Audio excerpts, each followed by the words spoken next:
우리 요한계시록을 제가 계속해서 했는데, 우리 11월 20일인가요? 우리 새생명 행복 축제가 있어서 제가 그때까지 잠깐 계시록을 쉬고 복음 설교를 하도록 하겠습니다. 오늘 저는 여호수아서 2장 말씀을 가지고 라합처럼 믿음으로 순종하라 이런 제목으로 말씀 전하겠습니다. 한번 따라합시다. 라합처럼 믿음으로 순종하라. 여호수아서는 우리가 큐티를 하고 있는 본문인데, 큐티를 하시는 분은 아마 이 본문을 가지고 여러분들이 묵상을 하셨을 거예요. 오늘 말씀을 통해서 저와 여러분들의 어떤 문제가 해결되는 그런 귀하고 복된 예배가 되시기를 주님의 이름으로 축원합니다. 우리가 살면서 가장 자주 겪는 우리에게 고통을 주는 문제가 있는데, 그것은 열등감입니다. 열등감이 뭐냐? 끊임없이 다른 사람하고 비교를 하면서 나는 이제 무능하다, 무가치하다, 그런 존재다, 이렇게 여기는 만성적인 자기 개념, 이것이 바로 열등감이에요. 우리가 열등감을 느낄 수밖에 없어요. 왜냐하면 우리가 태어났을 때부터 경쟁 그런 사회에서 살고 있기 때문입니다. 세상은 우리에게 늘 최고가 되어야 된다, 이제 이렇게 말을 해요. 1등주의 이런 것들. 우리나라 이거 참 심각한 것 같은데요. 그래서 올림픽 같은 데 보면은 금메달 따고 또 은메달 따고 동메달 따고 다 좋아하거든요. 근데 우리나라 사람들만 꼭 은메달을 따면 고개를 숙이고 있어요. 막 눈물을 흘려요. 전 세계에서 2위다. 대단한 건데 1등을 못 해가지고, 그래서 우는 걸 보면 참 마음이 아파요. 그래서인지 우리가 서점에 가보면 많은 그런 베스트셀러가 뭐냐 그러면 심리학에 관련된 것들입니다. 자기개발, 또 자존감을 높여지는 그런 책들이 인기가 있어요. 이것은 우리가 얼마나 치열한 그런 경쟁사회에서 살고 있는가를 보여주는 그런 현상이 아닌가, 그런 생각이 들어요. 문제는 뭐냐면 이 열등감을 그냥 내버려 두면요, 그러면 나는 참 불행하다, 이런 생각을 하게 된다는 것입니다. 열등감이 많은 사람은 어떤 패배의식이 있어요. 그리고 억울함이 있습니다. 그래서 열등감이 있는 사람은 자기 방어가 있어요. 그래서 뭐 별 말 안 했는데 갑자기 불같이 화를 내는 그런 경우가 있어요. 늘 관심이 뭐냐면 저 사람은 나를 어떻게 생각할까, 여기에 있어요. 그렇게 깊이 생각하지 않거든요. 보통 사람들이 다 자기 문제에 관심이 많은데, 늘 다른 사람이 나를 어떻게 생각할까, 다른 사람이 내 남편을 어떻게 생각할까, 다른 사람이 내 자식을 어떻게 생각할까, 다른 사람이 내 자동차를 어떻게 생각할까, 이런 생각을 해요. 그러니까 피곤한 거죠. 문제는 신앙생활에 있어서도 마찬가지로 이런 열등감을 가지고 있으면 부정적인 태도를 갖게 되고, 그리고 문제가 많다는 거예요. 손해를 많이 봅니다.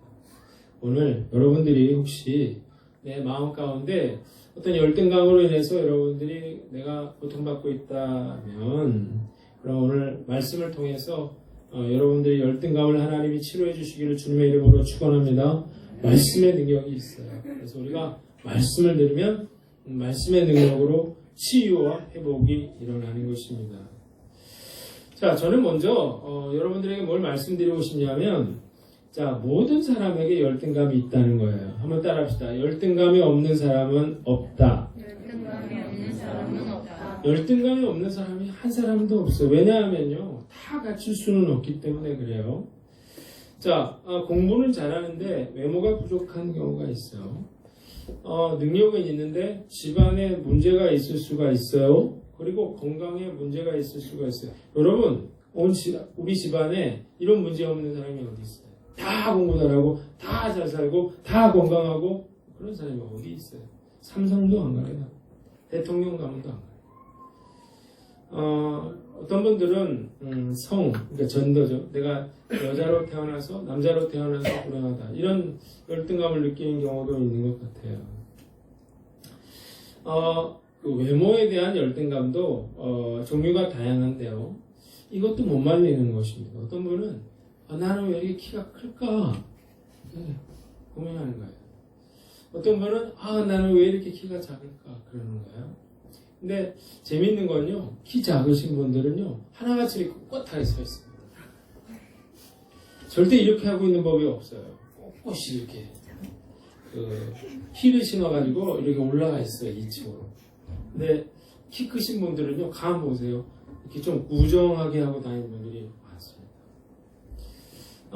그러면서 키 크신 분들은 내가 조금만 더 작았으면 좋았을 텐데 그렇게 얘기하는 분들이 생각보다 많다는 거예요. 많은 분들이 내 코는 맨날 그 거울을 보면서 내 코는 왜 이렇게 낮지? 이걸 요만큼만 쓰면 좋을 텐데 그런 분들 많은데요. 성형수술은 뭘로부터 시작했어요? 코를 세우는 게 아니라 코를 낮추는 데서부터 시작합니다. 코를 보고 내 코는 왜 이렇게 높지? 그래서 성형수술을 시작했다는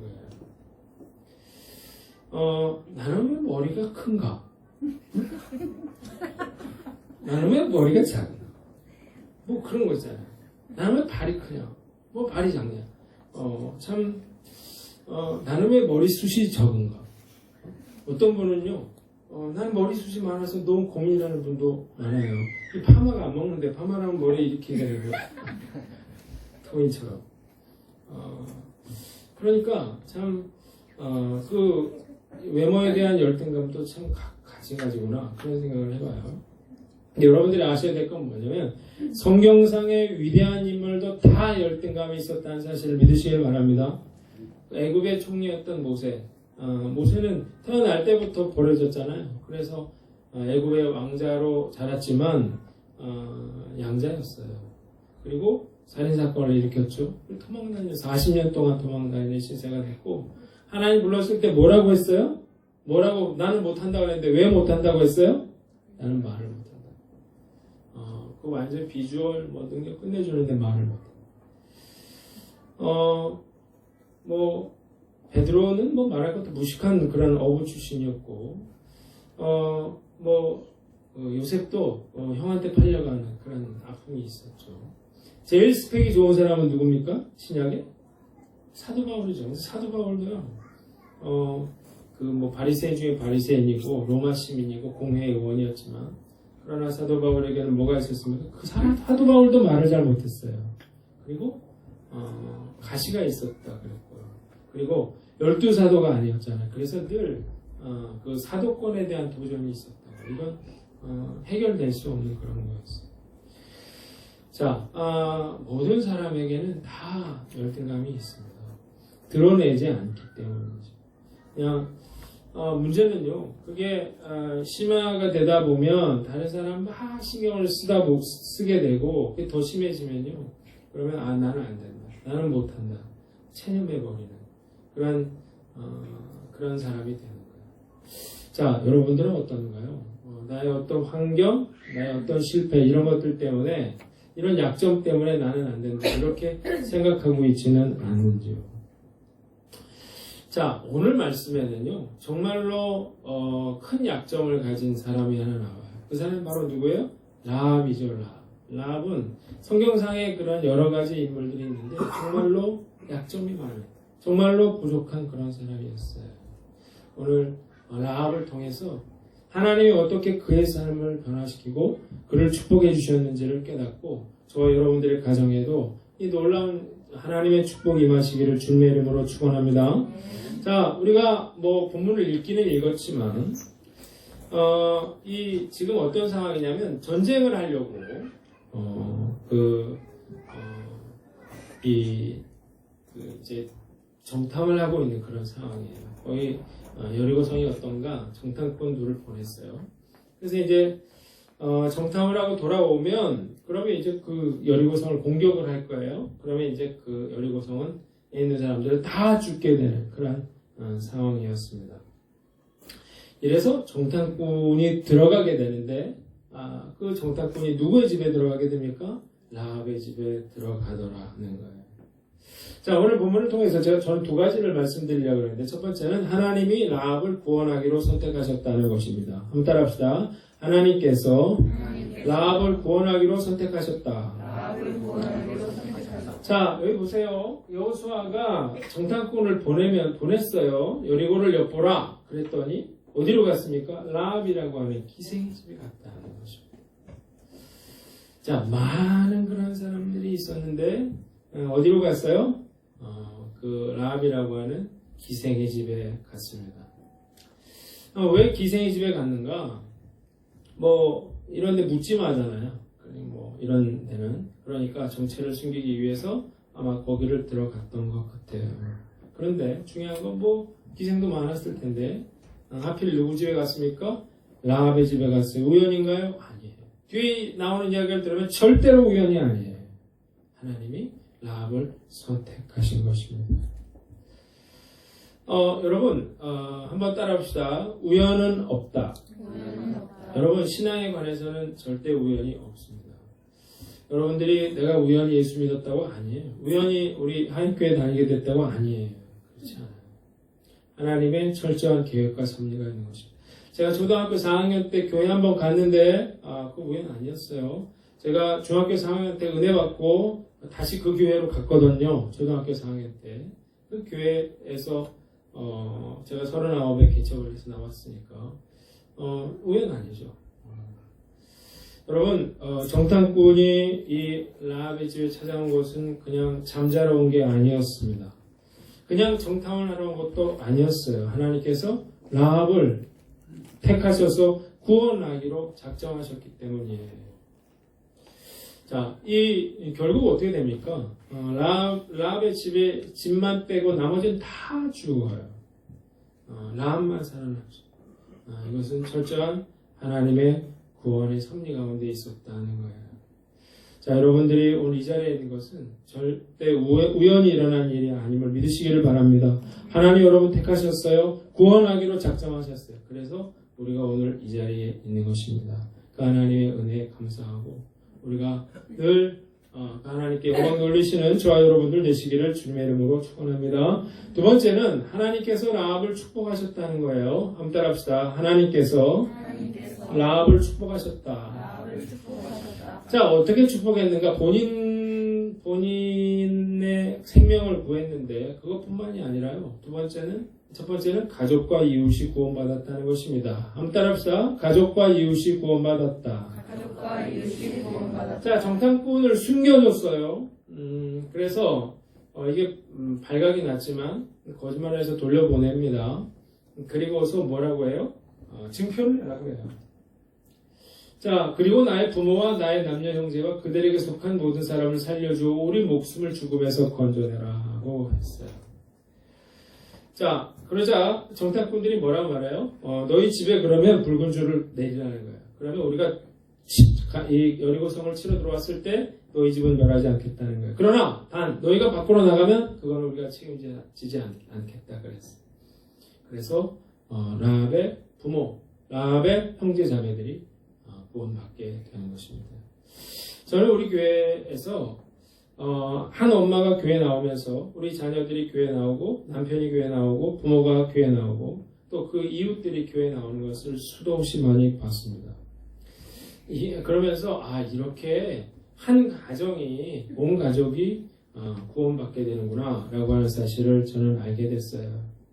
자, 하나님께서 여러분들을 구원하신 이유가 무엇입니까? 그것은 나 혼자 구원받으라는 게 아니에요. 자, 한번 라합을 생각해 보세요. 다 죽고 나만 살아나면 무슨 소망이 있겠어요. 라합은 그래서 내 부모와 내 형제들, 나에게 속한 자들을 살려달라고 그런 이야기를 했어요. 그리고 결국 어떻게 됐어요? 라합의 뜻대로 그 부모 형제들이 구원받는 생명을 얻는 그런 놀라운 축복을 경험했다는 거예요. 그러나 저는 쉽지 않았을 거라고 생각해요. 그 이유는 뭐냐면 지금 뭐 말도 안 되는 얘기예요. 여리고 성은 높고 우리 성이 왜 무너지냐? 말도 안 되는 소리 하지 마라. 그랬어요. 그러나 이 라합이 해야 될 일은 뭐예요? 집 밖으로 못 나가게 하는 거예요. 믿거나 말거나 어쨌든 무조건 못 나가게 문을 걸어 잠그는 거예요. 어떻게 했는지 모르겠지만 나가면 죽는 거거든요. 그래서 결국 자신의 부모와 형제들을 구원하게 되는 것입니다. 자, 여러분들 가정에 믿지 않는 그런 배우자나 여러분들의 자녀나 부모나 형제가 있다면 여러분들이 포기하지 말고 열심히 복음을 전하시길 바랍니다. 그 사람들을 구원하라고 여러분들을 구원하신 거예요. 여러분 한 사람을 통해서 온 가정이 예수 믿고 구원받게 될 줄 믿습니다. 이 믿음을 가지셔야 돼요. 내 남편은 안 되겠지? 아니에요. 내 자식은 안 되겠지? 내 부모는 안 되겠지? 아니에요. 저는 많은 그런 장례식을 치르면서 어느 순간에 하나님이 택하셔서 하나님이 은혜 주셔서 돌아오는 걸 많이 봤어요. 여러분들이 끝까지 포기하지 않고 기도하시면 여러분 한 사람 때문에 온 가족이 예수 믿고 구원받는 놀라운 축복이 임하게 될 줄 믿습니다. 우리가 이 믿음이 필요한 거예요. 두 번째는 살몬의 아내가 되었다는 것입니다. 한번 따라합시다. 살몬의 아내가 되었다. 살몬의 아내가 되었다. 이게 굉장히 중요한 것입니다. 여러분 여기 보니까 살몬은 라합에게서 보아스를 갖고 그렇게 됐잖아요. 그러니까 라합이 뭘 갖다? 시집을 갖다는 거예요. 라합은 뭐라고 했어요? 기생이라고 했죠. 이거 영어로 보면 prostitute라고 되어 있어요. 이건 무슨 뜻이냐면 창녀라는 뜻이에요. 자, 이 여리고는 역사상 오래된 그런 도시 중에 하나로 유다 광야로 가는 교통 요지였어요. 거기 상인들이 많았어요. 그래서 거기 상인들을 접대하는 그런 주막, 식당 이런 그런 창녀들이 있는 그런 곳이 있었던 거죠. 라합은 어떤 여인이었어요? 몸을 파는 그런 여인이었다는 거예요. 그런데 어떻게 뭐라고 돼 있어요? 살몬이라고 하는 사람하고 결혼했다는 거예요. 살몬은 누구냐? 두 가지 설이 있는데 라합이 이제 그 생명을 얻게 돼서 이스라엘 백성들과 함께 거주할 적에 이제 만나서 결혼한 사람이다 이렇게 보는데 살몬이 누구냐면 살몬의 고모가 아론의 부인이니까 그러니까 모세와 엄청 모세의 측근이고 그러다 보니까 여호수아와도 아주 가까운 그런 유력한 사람이었다고요. 보통 사람이 아니고. 자, 여호수아의 총애를 받는 그런 남자와 결혼을 했어요. 자, 두 번째는 그 정탐꾼 중에 하나다. 정탐을 하러 왔는데 숨겨줬잖아요. 살려줬는데 그 정탐꾼 중에 하나가 살몬이야. 눈이 맞아가지고 둘이 결혼을 했다는 거죠.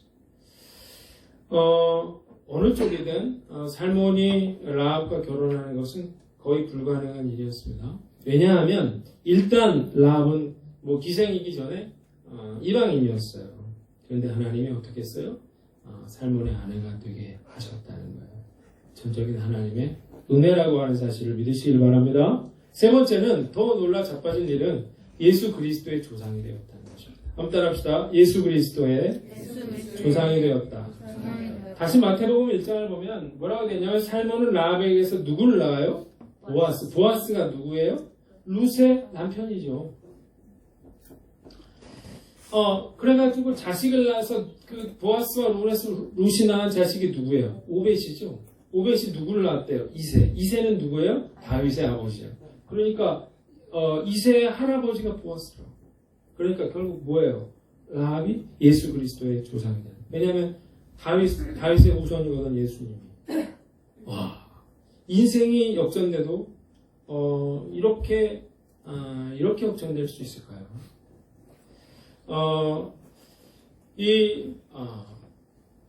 하나님이 주신 이 놀라운 축복으로 라합의 인생은 완전히 바뀌었어요. 완전히 변화됐어요. 아무 소망이 없던 여자가 자신의 인생을 바꾸고 자신의 그런 가족들을 구원하고 그리고 자신도 정말 하나님께 크게 쓰임받는 그런 사람이 되었다는 거예요. 자, 저는 오늘 이 말씀을 통해서 여러분들에게도 라합에게 임하신 하나님의 축복이 함께 하시기를 주님의 이름으로 축원합니다. 라합이 약점이 많았어요. 상상할 수 없는 일이 벌어졌어요. 이것은요, 전적인 하나님의 은혜였다는 거예요. 내가 어떤 상처가 있든지 어떤 내가 과거가 있든지 그건 중요하지 않은 것입니다. 중요한 건 뭐예요? 하나님이 나를 축복해 주시느냐 아니냐 거기에 인생이 달려있다고 하는 것입니다. 자, 오늘 생각해 보려고 하는 건 뭐냐? 그러면 라합이 다른 점은 뭐냐는 거예요. 다른 점은 뭐길래 도대체 이렇게 하나님이 축복을 해주셨느냐 하는 건데요. 그 비결은 그녀가 믿음으로 순종했다는 것입니다. 한번 따라합시다. 믿음으로 순종하라. 믿음으로 순종하라. 자, 여러분, 정탐꾼을 숨겨줬어요. 그거는 어떤 행위예요? 목숨을 거는 행위였습니다. 왜냐하면 나중에 여리고 왕이 사람을 보내서 정탐꾼이 너희 집에 숨었다고 했거든요. 발각나면 죽는 거예요. 목숨을 걸고 그녀가 어떻게 했어요? 믿음으로 정탐꾼들을 숨겨줍니다. 그 이유가 뭐냐? 뒤에 보면 하나님은 상천하지 하나님이라 그래요. 그녀는 하나님이 어떤 분인지를 알았고 이 여리고 성을 하나님이 심판하신다고 하는 사실도 그녀는 알았어요. 그래서 어떻게 해요? 그녀는 목숨을 걸고 믿음으로 반응하는 거예요. 순종하는 거예요. 정탐꾼들을 살려주는 거예요. 그래서 어떻게 해요? 그녀는 이 축복을 받게 됩니다. 자, 그래서 성경은 여러 군데서 이 라합의 믿음을 칭찬을 하는데요. 믿음으로 기생 라합은 정탐꾼을 평안히 영접하였으므로 순종하지 아니하는 자와 함께 멸망하지 아니하였다. 믿음으로 순종했대요. 그래서 라합은 멸망하지 않았을 뿐만 아니라 하나님의 축복을 받았습니다. 자, 야고보서 2장 25절에는 이와 같이 기생 라합이 사자들을 접대하여 다른 길로 나가게 할 때에 행함으로 의롭다 하심을 받은 것이 아니라 행함으로 의롭다 하심을 받는 그러한 축복을 받았다는 거예요. 뭐 이것저것 생각하지 않았어요. 내가 어떤 사람이냐 뭐 이런 것도 생각하지 않고 그녀에게 기회가 왔을 때 그녀는 어떻게 했어요? 믿음으로 순종했어요. 그랬더니 그녀의 인생이 달라지는 그녀를 통해서 놀라운 하나님의 축복이 임하는 그런 역사가 임하더라고요. 중요한 것은 여러분들이 어떤 약점을 가졌냐? 내가 무엇이 부족하냐? 그게 하나도 중요하지 않다고요. 하나님이 역사하시면 어떤 일도 능치 못함이 없는 것입니다.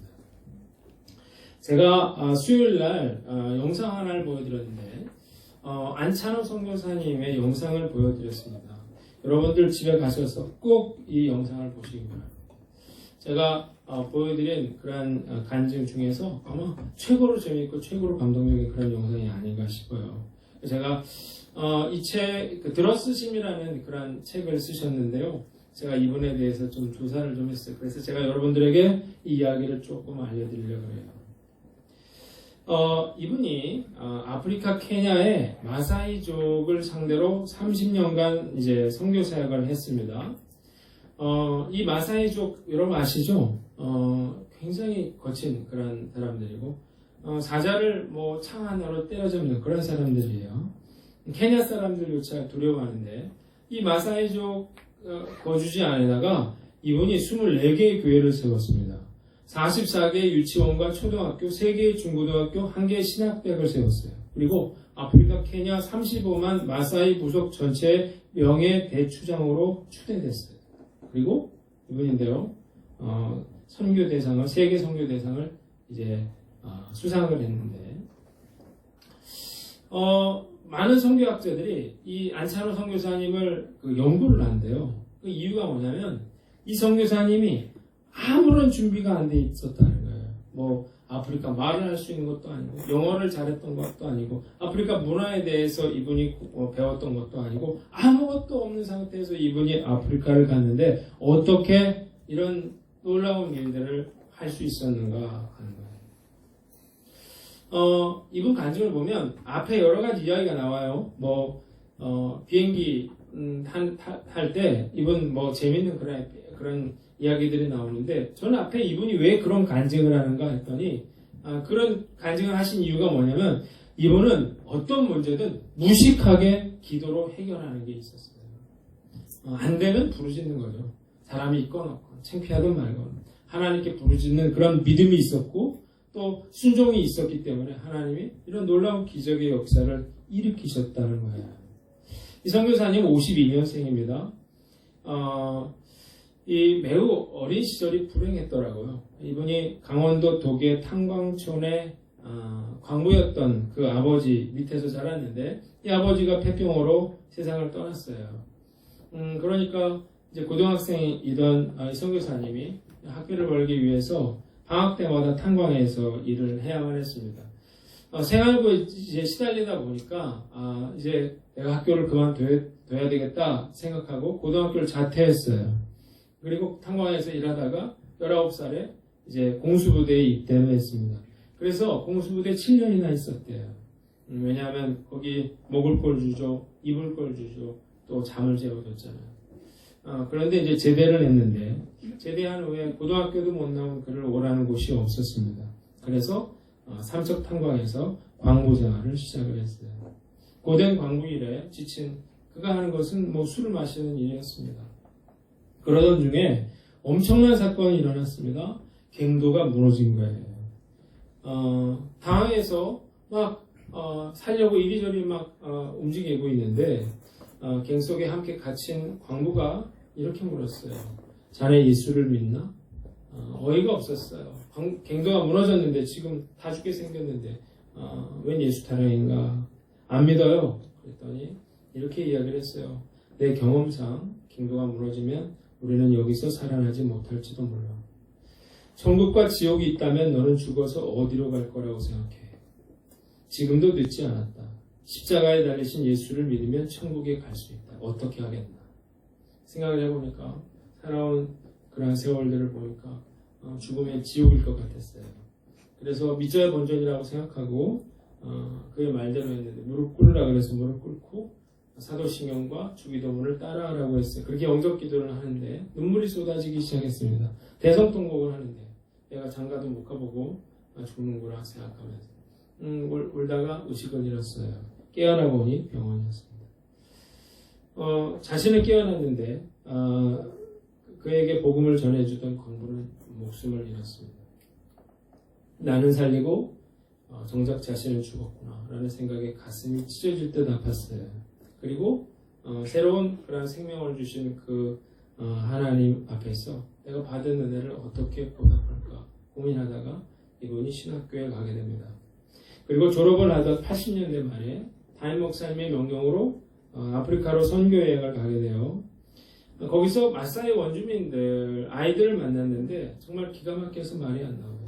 아이들이 동물하고 똑같이 살더라는 거죠. 소똥으로 만든 집에서 파리떼가 꼬인 썩은 그런 우유를 마시고 소의 피를 마셔서 얼굴에 피칠 난 그런 아이들을 보니까 마음이 너무나 아프고 마음이 저려서 하나님께 기도를 했대요. 하나님 왜 저에게 이런 모습을 보여주십니까? 제가 어떻게 해야 하나요? 서울로 돌아와서 강당에 엎드려서 기도를 하는데 주님의 음성을 들었습니다.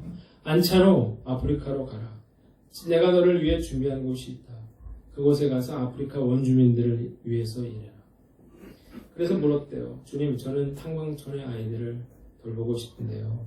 그러자 주님 말씀하시기를 내가 너를 훈련시킨 40년은 오늘 너를 들어쓰기 위한 것이었다.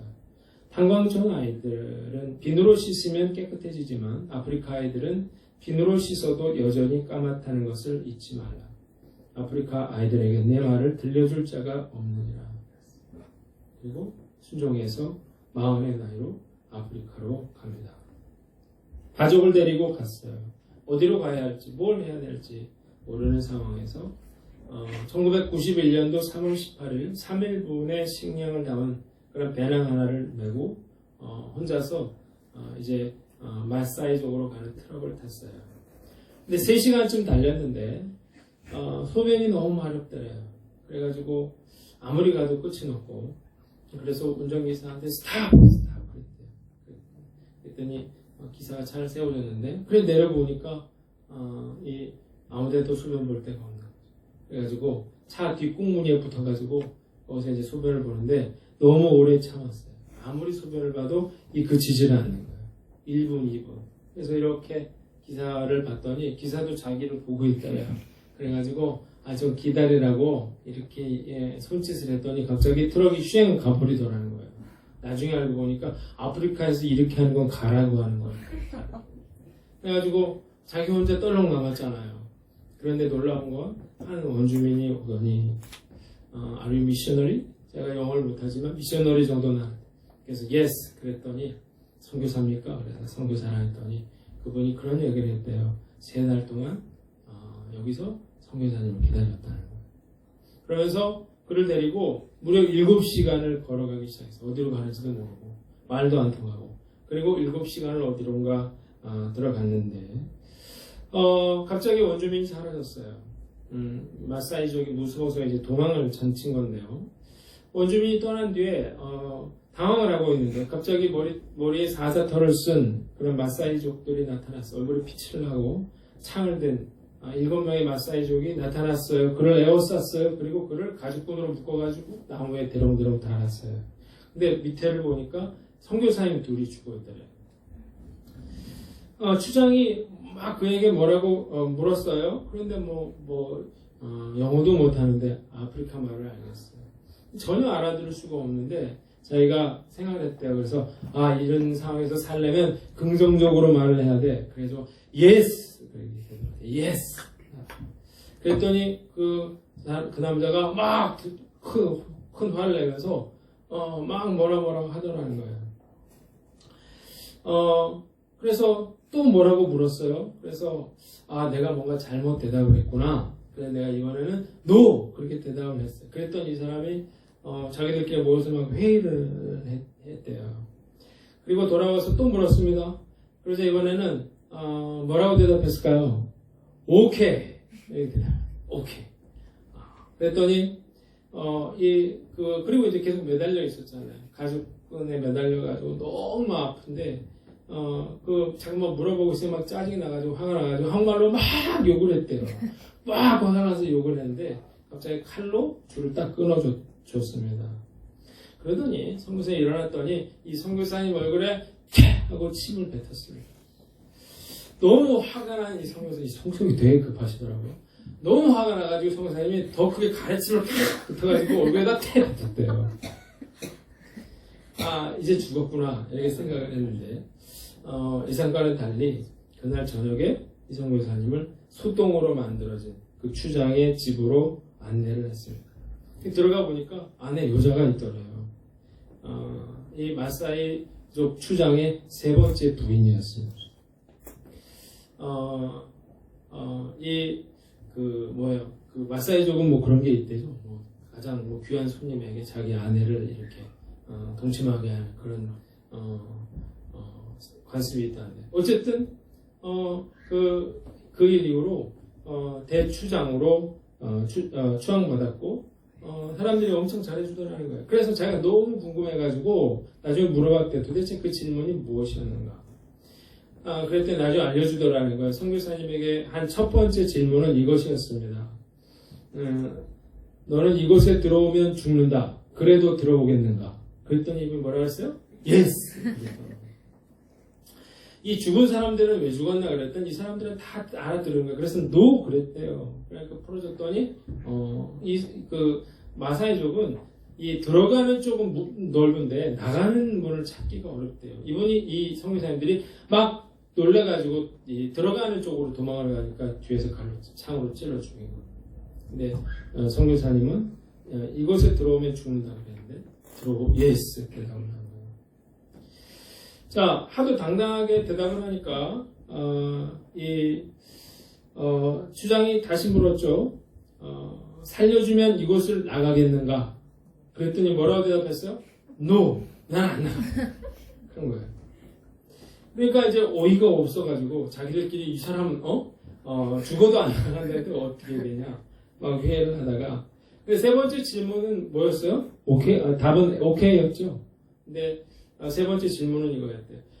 그렇다면 당신은 우리와 영원히 여기서 살겠는가? 그런데 오케이. 자, 줄에 매달려서 막 욕을 했잖아요, 한국말로. 그런데 이 추장이 그랬대요. 이렇게 방언으로 들려가지고 내가 너를 사랑한다 이렇게 들었다는 거예요. 그리고 더 놀라운 것은 추장이 침을 뱉었잖아요, 얼굴에다. 마사이족이 얼굴에 침을 뱉는 거는 상대방을 환영한다는 의식이라고 합니다. 그게 왜냐하면 물이 부족한 아프리카에서 내 몸속에 있는 물을 선물로 준다 이런 의미이기 때문인데 안성구사님이 어떻게 했어요? 더 큰 물을 선물로 줬잖아요. 그래가지고 주장이 이 귀한 손님을 자기 부인을 접대하도록 한 거였어요. 안찬호 선교사님의 선교는 아무 준비가 안 돼 있는 것이었습니다. 단지 하나님의 부르심에 그가 믿음으로 결단하여 순종할 때 하나님이 이 모든 역사를 이루어 주셨다는 것입니다. 이분이 이런 얘기를 했어요. 내가 고등학교도 못 나온 내가 광부였던 나를 하나님이 이렇게 축복해 주시고 하나님이 여기까지 인도해 주신 그 은혜를 내가 어떻게 갚을 수 있습니까? 그런 고백을 했어요. 어떤 선교사도 정착하지 못했던 35만 마사이 선교에서 그런 그냥 무식한 그러한 순종과 믿음의 결단으로 이런 선교 30년 만에 유래를 찾아볼 수 없는 그러한 기적의 역사를 이루었다는 거예요. 여러분, 성경 어디를 봐도요, 하나님이 인간의 조건을 보시고 들어 쓰신 적은 없습니다. 하나님이 쓰고자 하실 때 온전하게 믿음으로 순종하느냐 그렇지 못하느냐에 달려있는 거예요. 하나님의 역사는 위대한 사람이 하는 게 아니고요, 위대한 하나님의 손에 붙들린 약하고 부족한 사람들이었다는 거예요. 여러분들은 어떤 불평을 하고 있습니까? 여러분들은 어떤 원망을 하고 있습니까? 나는 뭐 때문에 안 된다고 생각하고 있습니까? 그것 때문에 안 되는 게 아니고요, 여러분들이 하나님을 신뢰하지 못하고, 여러분들이 하나님 앞에 믿음으로 결단하지 못하고, 여러분들이 하나님 앞에 믿음으로 순종하지 못하기 때문에 못하는 거예요. 자, 오늘 추석을 지났는데요, 우리가 여러 가지 문제가 있을 것입니다. 중요한 건 그 문제가 어떤 거냐, 얼마나 심각하냐, 그게 문제가 아니에요. 저는 우리 교회에 정말 저를 비롯해서 정말 라합에게만 하나님의 축복이 함께 하시기를 주님의 이름으로 축원합니다. 여러분들의 자녀가 정말 라합에게만 하나님의 축복이 임하시기를 주님의 이름으로 축원합니다. 이런 믿음을 가지시기를 바랍니다. 이 믿음으로 우리가 나아가면 하나님이 이루어 주십니다. 말씀 마치겠습니다. 자, 오늘 열등감을 버리고 라합처럼 믿음으로 순종함으로 우리 모두가 하나님의 축복을 받는 저와 여러분들 되시기를 주님의 이름으로 축원합니다.